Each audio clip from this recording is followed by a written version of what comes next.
नमस्कार, पदार्थ रेसिपीज मराठीमध्ये मी स्वाती तुम्हा सर्वांचं अगदी मनापासून स्वागत करते। आज आपण अगदी मऊ लुसलुशीत जाळीदार तांदळाची पारंपरिक घावणे त्याचबरोबर चटणी कशी बनवायची ते पाहूया। रेसिपी चालू करण्या अगोदर एक छोटीशी विनंती आहे, जर तुम्ही माझ्या या चॅनलवरती नवीन असाल तर तुम्ही माझ्या या चॅनलला सबस्क्राइब करू शकता, सोबतच बेल आयकॉनवरतीही क्लिक करा, जेणेकरून मी अशाच पद्धतीचे नवनवीन रेसिपी या चॅनलवर अपलोड करत असते, त्याचे नोटिफिकेशन तुम्हाला सर्वात आधी मिळतील। घावणे बनविण्याकरिता मी 1 वाटी तांदूळ स्वच्छ धुवून रात्रभर पाण्यामध्ये भिजवत ठेवलेलं होतं आणि तुम्ही बघू शकता हे तांदूळ अगदी छानपणे भिजलेले आहेत। आता या तांदळामधील एक्स्ट्राचं जे पाणी असतं आपण हाताने ते पूर्णपणे नितळून काढून घेऊन एका मिक्सरच्या भांड्यामध्ये हे तांदूळ काढून घेऊ। सध्या हे तांदूळ असेच फिरून घ्यायचे आणि लागेल तसं यामध्ये पाणी ॲड करत अत्यंत बारीक अशी पेस्ट आपल्याला या तांदळाची करून घ्यायची आहे। तुम्ही बघू शकता हे तांदूळ मी मिक्सरला अत्यंत बारीक असे वाटून घेतलेले आहेत। अगदी फाईन अशी पेस्ट आपल्याला याची बनवून घ्यायची आहे। हे तांदळाचे पीठ आपल्याला एका पातेल्यामध्ये काढून घ्यायचे आहे आणि लागेल तसं पाणी आपल्याला यामध्ये ॲड करायचे। घावण्याचं पीठ हे पाण्याप्रमाणे अगदी पातळ असतं, त्याकरिता आपल्याला हे पीठ अगदी पातळ असं करून घ्यायचं आहे। 1 वाटी तांदळाकरिता आपल्याला जवळपास 4 ते 5 वाटी पाणी लागतं। अत्यंत पातळ असं मिश्रण आपल्याला तयार करून घ्यायचं आहे। या मिश्रणामध्ये आपण चवीप्रमाणे मीठ घालूया आणि हे मिश्रण छानपैकी ढवळून घेऊया। इथे आपलं मिश्रण बनून तयार आहे। घावणे करण्या अगोदर आपण घावण्यासोबतची अतिशय चविष्ट अशी चटणी पाहून घेऊ। घावण्यांची चटणी बनविण्याकरिता आपल्याला एका मिक्सरच्या भांड्यामध्ये 1 वाटी ओलं खोबरं घ्यायचं आहे। मी याचे अतिशय पातळ असे काप करून घेतलेले आहेत, तुम्ही बघू शकता।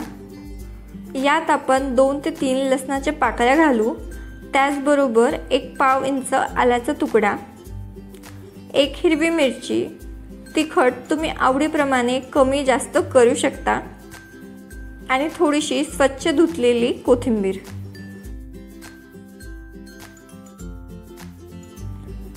आणि सर्वात शेवटी चवीप्रमाणे मीठ घालायचं आणि लागेल तसं थोडं पाणी ॲड करत मिक्सरला आपण छानपैकी ही चटणी वाटून घेऊया।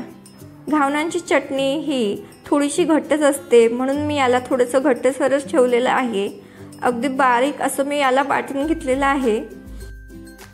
आता इथे आपली घावण्यासोबत खाल्ली जाणारी ओल्या नारळाची चटणी बनून तयार आहे। आता आपण घावणे तयार करायला घेऊया। घावणे तयार करण्याकरिता एका तव्याला आपण सर्व बाजूने तेल लावून घेऊया। हा तवा आपल्याला अगदी छानपैकी धुवेदार असं गरम करून घ्यायचा आहे। अगदी गरम तव्यावरतीच गॅस मोठा ठेवूनच आपल्याला या घावण्याचं बॅटर ओतून घ्यायचं आहे। गॅस मोठा ठेवायचा, जेणेकरून आपल्या या घावण्यांना जाळी अगदी सुरेख पडते। सर्व साईडने आपण हे घावण्यांचं बॅटर ओतून घेऊया आणि हे घावणे आपण 1 मिनिटाकरिता झाकण लावून छान वाफवून घेऊ। या स्टेजवरती देखील गॅस मोठा ठेवायचा। आता मी यावरचं झाकण काढलंय आणि गॅस मीडियम करून आणखीन 1 मिनिट हे घावणे आपण छानपैकी भाजून घेऊ। 1 मिनिटानंतर आपण या घावण्यांची बाजू पलटवून घेऊन दुसऱ्या साईडने देखील 1 मिनिट हे घावणे छानपैकी भाजून घेऊया। तुम्ही बघू शकता आपल्या या घावण्यांना किती सुंदर अशी जाळी पडलेली आहे। अतिशय पांढरे शुभ्र आणि मऊ आणि लुसलुशीत अशी घावणे आपली बनून तयार होतात। आता ही घावणे आपण काढून घेऊ आणि अशाच पद्धतीने सर्व घावणे आपण तयार करून घेऊया। घावणे तयार करताना तव्यावरती थोडंसं तेल शिंपडून घ्यायचं। गॅस मोठा करूनच हे बॅटर आपल्याला तव्यावरती ओतून घ्यायचं आहे आणि तवा हलवत सर्व साईडने बॅटर पसरवून घ्यायचं, जेणेकरून आपली ही घावणे छान पातळ होतात। 1 मिनिट झाकून हे घावणे वाफवून घ्यायची।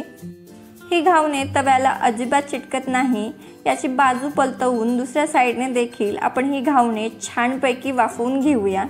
इथे ही आपली मऊ लुसलुशीत तांदळाची घावणे बनवून तयार आहे।